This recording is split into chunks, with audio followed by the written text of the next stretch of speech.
Possivelmente você está vivendo uma rotina difícil na sua vida. Tá difícil, Rafa, para você? Pô, mais cedo eu vi Rafaela andando ali, né, sozinha, cansada, já está aqui agora, ó, sobrevivente, aí é uma rotina complicada. Você trabalhou hoje? Foi pressão total, não foi, no seu trabalho? Pô, com certeza. Trabalhou também, Kailane? Pô, menina trabalhadora, que maneiro, hein? Legal demais. A escola foi sinistra hoje? Pô, pesado, né? Terceiro ano, pré-vestibular, segundo ano. Pô, saiu cedinho, foi lá pro Salesiano, não é isso? Aí, pô, teve que voltar para cá. Cara, rotina difícil, possivelmente. Você acorda cedo, você tem que ir para a escola, para o trabalho. Você fica um tempão na faculdade, sei lá. E aí, pô, no meio disso tudo, você se alimenta mal. Às vezes você não consegue beber a quantidade de água que você deveria beber. Isso tudo contribui para prejudicar a sua vida a longo prazo. Hoje você está novinho, está achando que não faz diferença. Lá na frente você vai receber a continha de ter se alimentado mal e ter se hidratado pouco. Beleza? Cara, nossa vida é uma batalha. No meio disso tudo a gente é perseguido no trabalho, na escola, na faculdade. Principalmente se você for um crente de verdade. Cara, alguém vai te perseguir, alguém vai querer te zoar, alguém vai querer te humilhar, alguém vai querer te ofender. Se você defender a causa de Cristo hoje, de Jesus, no mundo hoje, pô, a galera vai ficar bem chateada com você. Está rolando uma discussão no Supremo Tribunal a respeito do aborto. Pô, se posiciona lá, vai lá na UF, agora, se posicionar. Aí, galera, sou contra essa parada aí de aborto, beleza? Sou a favor da vida da criança, do feto. Vai lá na UFRJ dizer isso para você ver, na UERJ, como é que a galera vai te receber de modo bem pacífico. Sua rotina está difícil? Sua vida está difícil? Cara, a gente vai ver a vida de um personagem que teve uma tarefa que era praticamente impossível assim. Imagina que você fosse chamado para substituir um líder, né, do povo de Deus, mas você não foi chamado para substituir qualquer pessoa. Você foi chamado para substituir o maior líder do Antigo Testamento, que é Moisés. Essa é a história de Josué. Josué é chamado por Deus para substituir o cara que conversava com Deus face a face, o cara que recebeu os 10 mandamentos, o cara que bateu na pedra e jorrou água, o cara que abriu o mar vermelho, o cara que derramou todas as pragas lá no Egito, libertou o povo, falou com o faraó. Josué foi chamado simplesmente para substituir uma pessoa insubstituível, que era Moisés. Josué começa a sua missão diante de algumas guerras que ele tem que vencer. Inclusive a falta de voz que eu falei diante de algumas guerras. Cara, Josué vai ter que lutar contra um povo. E o que é maneiro, que apesar de Josué ser um cara assim, preparado para a guerra, ele sabia que uma parte da preparação não dependia dele, dependia de Deus. Então, tipo assim, galera, no tempo de Moisés, Josué já lutava as batalhas diante do povo de Deus.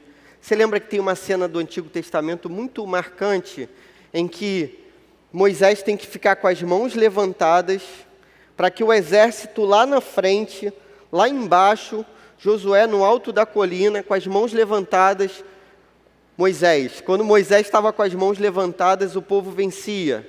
Quando Moisés enfraquecia, a mão baixava, o povo perdia. Quem estava lá na frente de batalha lutando era Josué. E aí ficou a galera segurando a mão de Moisés assim, para Moisés ficar com a mão levantada e o povo vencer. A parte de Josué ele já sabia fazer desde lá de trás. Você lembra de Josué, que foi um dos 10 espias, um dos 10 caras que entraram na terra antes de todo mundo? Você lembra dessa parada? Pô, Deus manda uns caras lá para entrarem na terra, Josué e Caleb estão no meio daquela galera, e aí eles veem aquele povo lá, tinha uns caras fortões, os caras sinistros assim, do UFC, os caras que sabiam lutar. Só que Josué e Caleb falaram assim, pô, se Deus estiver com a gente arrebenta esses caras. Só que aí o povo ficou com medo, seguiu o conselho dos homens fracos, temerosos e covardes e medrosos, e aí o povo resolveu não entrar na terra. O que eu quero que você entenda até aqui? Josué, nesse capítulo 5, ele está prestes a traçar uma batalha que é decisiva para o povo de Deus, que é contra um povo que era totalmente fortificado em uma cidade chamada Jericó. Josué sabia lutar as batalhas como ninguém.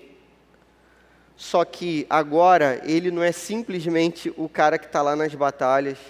Agora ele é o cara que, como Moisés, tem que buscar a Deus pelo seu povo. Josué começa a andar naquela região fazendo um reconhecimento do terreno. Beleza? Isso é uma estratégia de guerra. Você tem que saber onde é que você vai batalhar. Você tem que conhecer o lugar onde você vai descer para lutar naquela guerra. E Josué começa a olhar aquele local e tem uma hora que ele olha para o alto. Pô, a gente acabou de cantar isso daqui. Olho para o alto, de onde vem a minha inspiração para viver. Olho para lá. Isso, a galera já me corta rápido. Pô, maneiro, obrigado. Cara, Josué deu uma olhadinha para o alto e viu um cara com uma espada. E aí ele pensa assim, pô, esse cara é do nosso povo, é do povo inimigo, vou conversar com esse cara, vou ver qual é. É justamente o texto que a gente vai ler agora. Beleza? Todo mundo entendeu qual é a cena? Josué tem a difícil tarefa de substituir Moisés. Ele sabe batalhar com as mãos, mas ele precisa aprender a batalhar com a fé. Deus vai ensinar a Josué e a mim e a você. Você sabe batalhar com as suas mãos, você sabe batalhar com o seu braço, você sabe batalhar fazendo os exercícios lá, o seu trabalho na faculdade. Mas Deus agora quer te ensinar uma outra forma de batalha. Aquela que não depende da nossa força, que pelo contrário reconhece que a nossa força é fraca. Aquela que depende da força que vem do alto. Olha só, que diálogo impressionante. No início do capítulo 5, Josué, antes de uma guerra, resolve circuncidar o povo. Cara, não tem atitude mais maluca do que essa antes de uma guerra. Você sabe o que é circuncisão? Não vou te explicar. Se não souber, procura depois no Google, beleza? Mas a circuncisão era você ferir uma pessoa, e eram os homens adultos aqui desse tempo, porque a galera que andou no deserto não tinha sido circuncidada.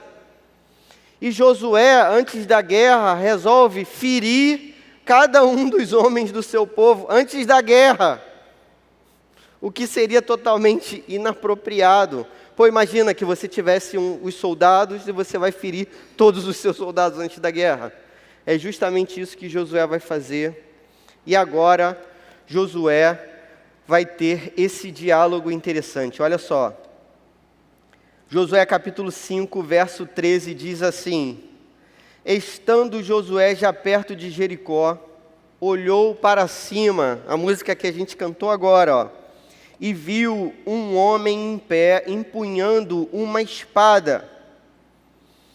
A tradução antiga diz uma espada nua. O que isso significa? A espada já desembainhada, beleza? Ou seja, o cara está pronto para guerrear mesmo. É como se você tivesse uma arma na mão engatilhada, a arma já pronta para ser usada. Aproximou-se dele e perguntou-lhe: você é por nós ou por nossos inimigos? Nem uma coisa, nem outra, respondeu ele. Venho na qualidade de comandante do exército do Senhor. Então Josué prostrou-se com o rosto em terra, em sinal de respeito, e lhe perguntou: que mensagem o meu senhor tem para o seu servo? O comandante do exército do Senhor respondeu: tire as sandálias dos pés, pois o lugar em que você está é santo. E Josué as tirou. E o texto acaba aqui. Amém. A primeira lição que esse texto ensina para a gente é que a nossa história não é a principal, mas a história da redenção, a história da salvação, a história desse Deus. Eu me lembro muito do Francis Chan, naquele livro Louco Amor. Pô, Francis Chan, sabe qual é? Que você pode pronunciar Francis Chan. Beleza? Cara, o Francis Chan, nesse livro Louco Amor, é um livro que você tem que ler. Você nunca leu, você tem que ler. Nesse livro, ele vai dizer o seguinte, cara, a história da redenção, a história da salvação, a história do Deus que intervém nesse mundo, na humanidade, está acontecendo aos nossos olhos. O principal da história, infelizmente, não é o Clóvis. O principal da história não é você. Entende? Se fosse um filme que estivesse passando, a gente seria, o Clóvis seria nesse filme. Olha, cara, o Clóvis é pastor de uma igreja.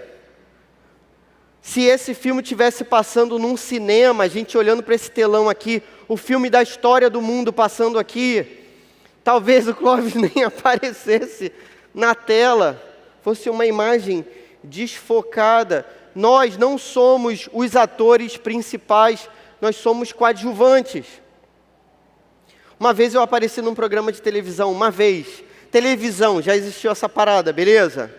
Já ouviu falar? Televisão, existia isso, a galera não tinha internet, não tinha como ver vídeo, não tinha como ver nada. Então a televisão mandava naquilo que você podia ver. Simples assim. Teve um dia, cara, que eu estava trabalhando num presídio daqueles lá que eu trabalhei, e aí fizeram uma matéria no presídio e resolveram me entrevistar, e eu dei uma entrevista com um professor lá. Eu estava trabalhando num presídio feminino chamado Talavera Bruce. Aí eu estava lá no Talavera, aí, vieram uma galera lá, aí fizeram umas perguntas para mim. Era uma pessoa famosa que hoje é desconhecida.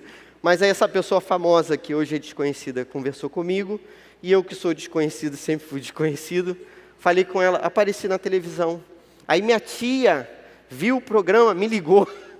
Pô, Clóvis, você está aparecendo na televisão, caramba, olha só que coisa. Cara, nesse filme que está sendo construído na história, a gente talvez apareça, né, de relance, a nossa nuca, talvez. Ah, aquele lá no fundo sou eu. Talvez seja assim. Você já olhou para aquela foto ali? Você está naquela foto? Sorte sua, eu não estou. Olha para aquela foto ali e vê se eu estou. Quem que fez essa foto, gente, que não colocou... Tô brincando, hein, galera, não é, não me bota não, que eu vou ficar mal pra caramba. Não me bota não, por favor. Cara, sabe, se aquela foto representasse o universo assim que está sendo construído hoje, cadê você? Não está aparecendo. A nossa vida é assim. Na cabeça de Josué, cara, olha só o que está rolando na cabeça de Josué. Josué está substituindo o cara mais importante da história até aquele momento. Sabe quem aparece depois maior do que Moisés? Jesus, que não tinha aparecido ainda. Jesus é o Moisés perfeito. Moisés teve uma hora que perdeu a cabeça, deu uma batida lá na pedra, Deus se irritou com ele bateu com raiva provavelmente. Moisés era o cara mais importante de toda a história. Josué está substituindo Moisés. Na cabeça de Josué, os holofotes, as luzes da história estão apontadas para ele.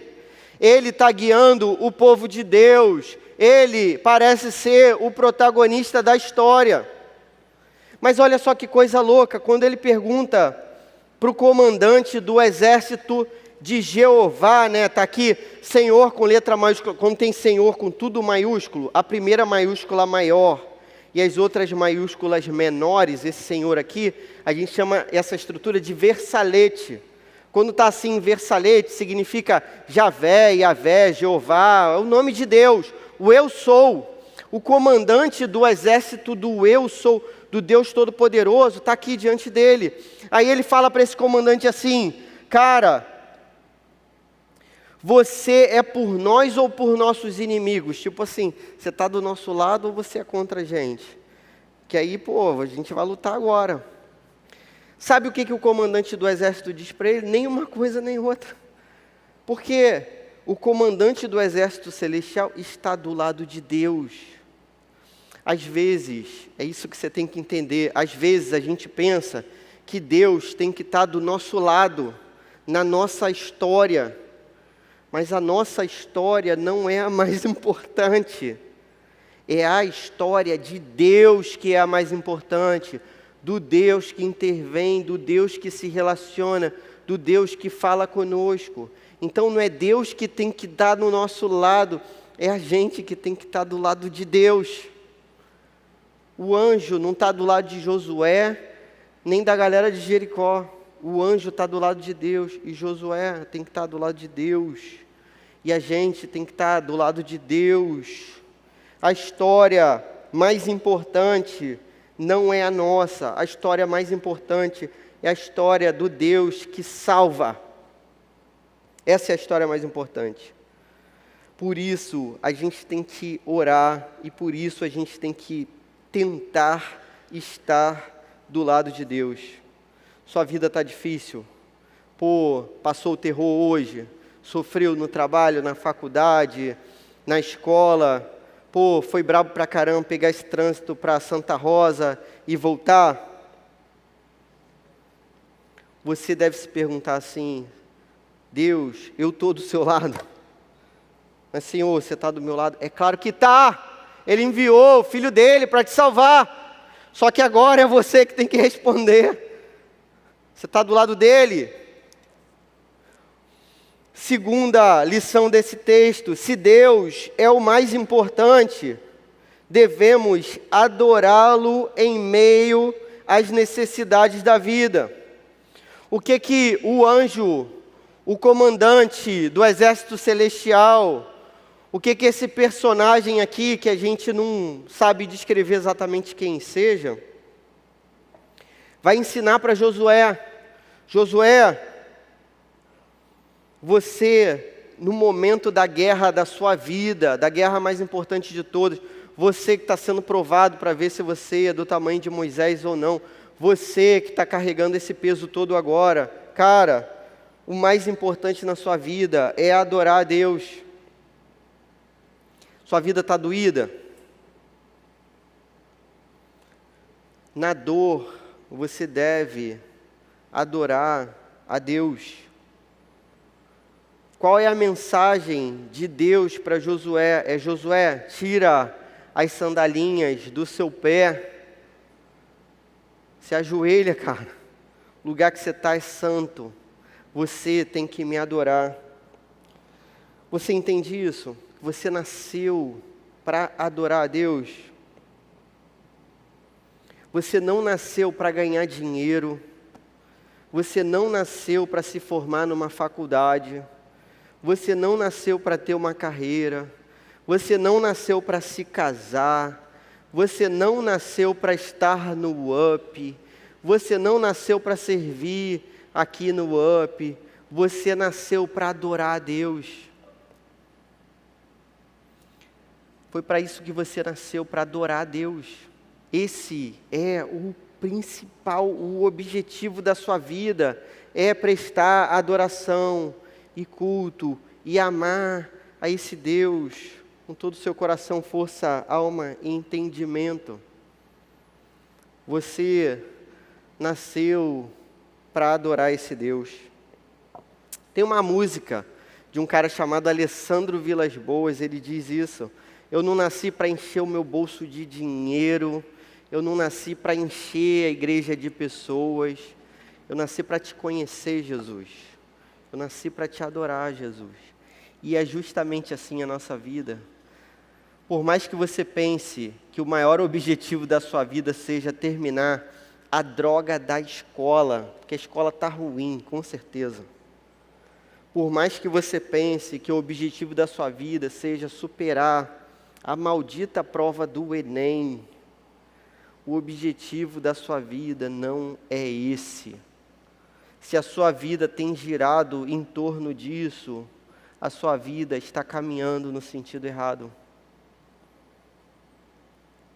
O Senhor te chama para tirar as sandálias dos pés, se ajoelhar e adorá-lo agora, nessa noite. Esse é o nosso chamado. Na dor, na doença, na depressão,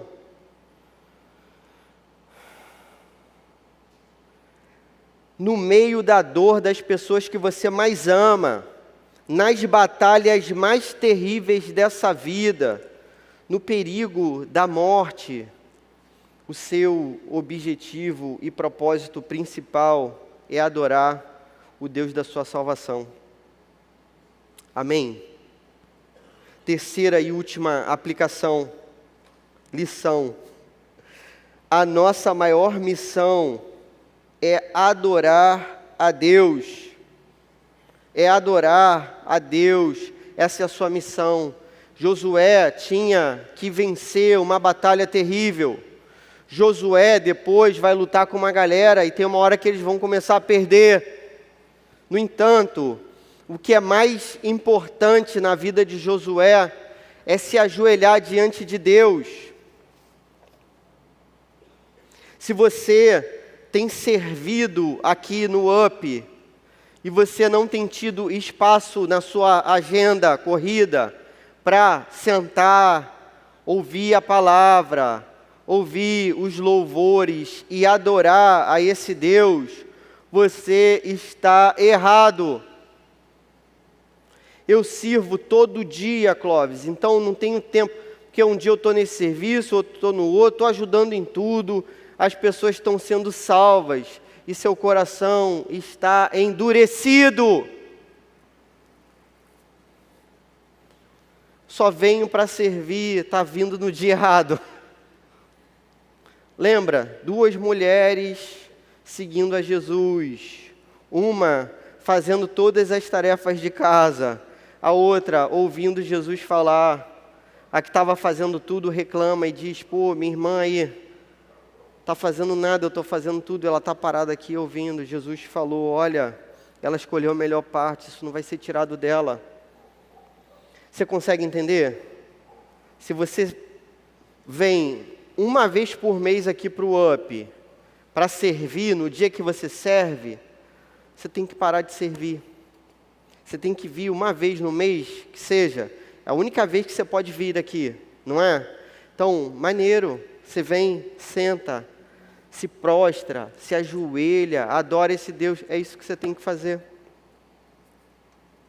Isso é o mais importante. Amém?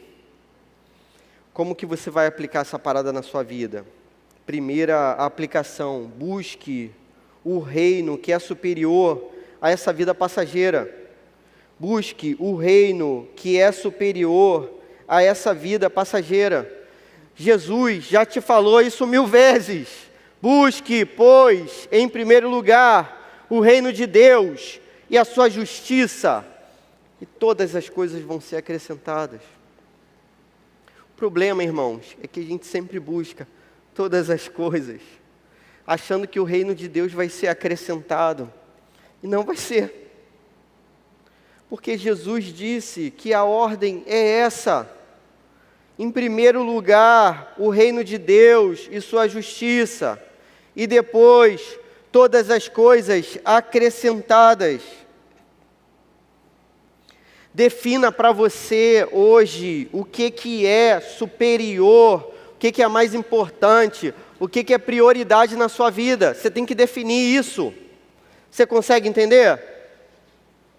Como alguém que planeja a sua própria vida, você não planejou sua vida?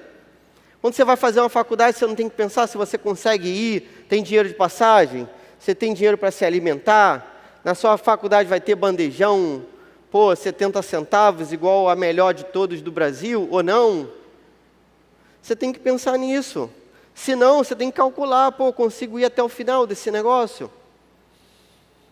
Assim como você planeja as outras áreas da sua vida, você tem que planejar a sua adoração a esse Deus. Tem que estar dentro do contexto da sua vida. Josué podia estar fazendo qualquer outra coisa, Josué podia estar afiando as espadas lá para a batalha, mas não. Ele está adorando ao Deus de toda a história.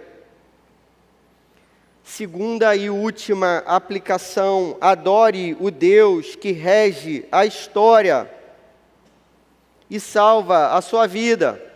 Adore o Deus que rege a história e salva a sua vida.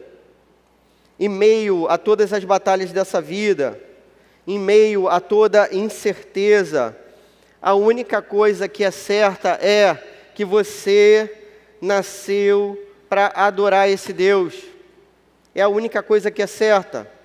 Tudo é muito incerto, inseguro, tudo é muito instável, tudo é passageiro. Sabe o que é que não vai passar? A adoração. No céu, galera, não vai ter oração, a hora de orar é agora. Mas a adoração é tão importante que no céu o que vai ter é adoração direto. Aproveite para adorar esse Deus. Cara, vocês são adolescentes. Vocês têm que ter toda a energia do mundo na adoração. Vocês são adolescentes, vocês são jovens.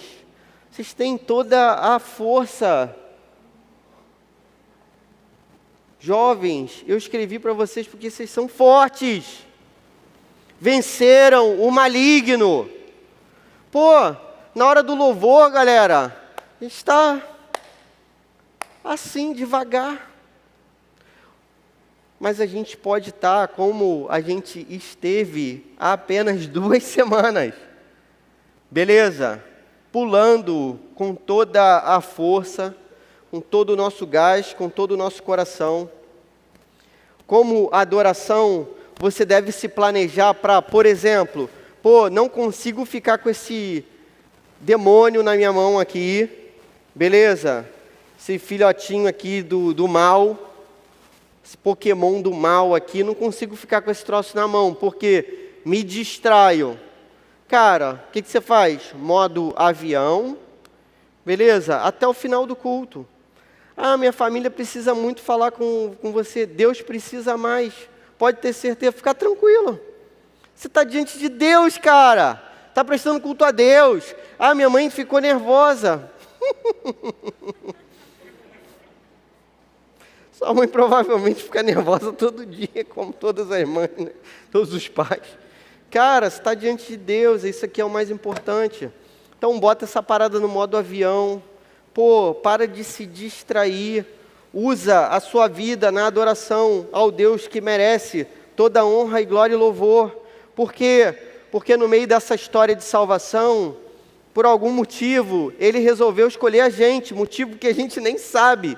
Mas Ele escolheu a gente para que a gente fosse salvo, para que a gente fosse o povo escolhido, nação santa, eleita, separada. Deus escolheu para que a gente ocupasse essa posição. Você consegue entender? Deus chama adoradores.